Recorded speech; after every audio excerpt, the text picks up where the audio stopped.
Hi everybody, hope you're having a good day.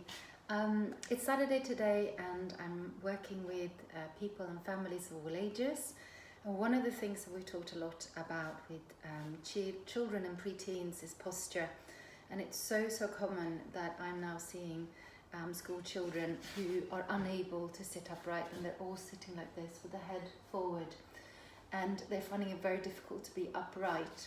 And the problem we have is how we encourage children and teenagers to be upright and to understand that this is something that's going to be very important as they're growing, as they're developing, but also when you get older, because we in chiropractic see a lot of people over 60, 70 starting with to have the head forward, and even you can start see it on some people on TV and on films that they're starting to have a head sort of a tortoise posture. So we need the right carrot for that. So you can talk about internal and an external reasons. So the internal reason will be that you want to look after your spine. You want to make sure that your spine is in the right alignment and the right curves to hold you upright. The other one is to look at your rib cage and your lungs. So when you are slouching, you will minimize this space between your hips and your shoulders. So your ribs will become compressed and it will be harder for you to take a breath in and out and to really get that full breath of air into your lungs and out, and that air will help blood circulating through your body up to your head, so you can affect your thinking and your clarity of thought.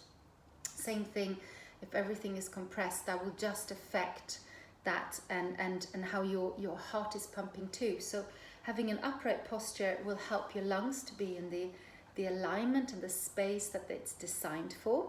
Same thing if you're slouching, then again you're going to be putting more pressure on your abdomen and your digestion, so you may possibly get more problems with indigestion.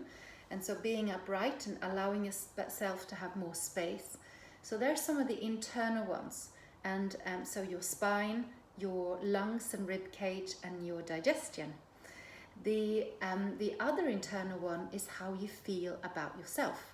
So there is some really interesting research that has been done about how people feel when they are in an open posture versus a closed posture.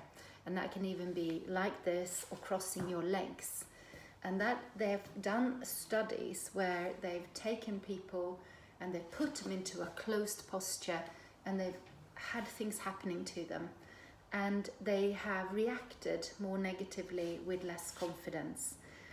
So that's really interesting. So could potentially being like this affect your confidence at school, during your day, from the inside. And there's some studies looking now at whether when you're sinking down and when you're sinking down, your head will follow forward, if that has an effect on your self-belief and your inner confidence.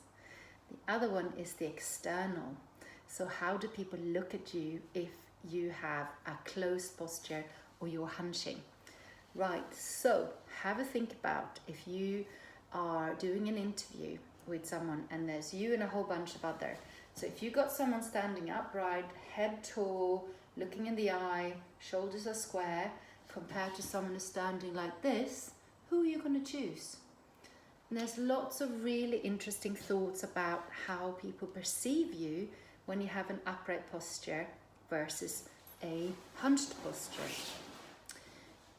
And when you have a hunched posture, it's easier to think that also means you have less confidence, perhaps that you're not going to be as happy and fun to work with, maybe even not as reliable.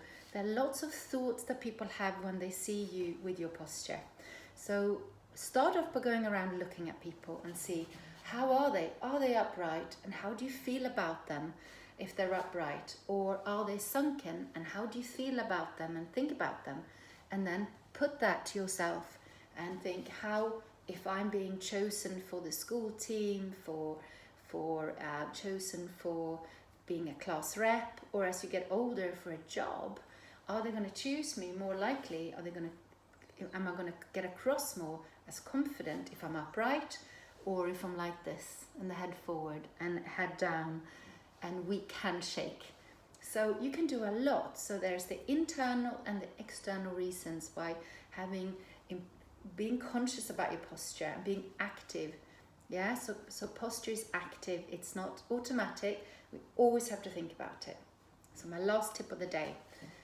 This is a bone here called the sternum. It's like a triangular bone. Imagine that is like an elevator and you have a button there. So when you find yourself doing this, like that, like a tortoise, then press your finger there and just imagine it just going to go up 1 level or 2 levels. And when that comes up straight, your shoulders fall back into place and the head will fall into place. So you're coming into there, you press the button, you just bring the sternum up and the head will come into place and the shoulders will fall into place. Keep at it, and remember, students and teenagers and adults, it's up to you. So your parents can nag you to death, but you have to make the decision about your posture. Right, have a really good day. Bye.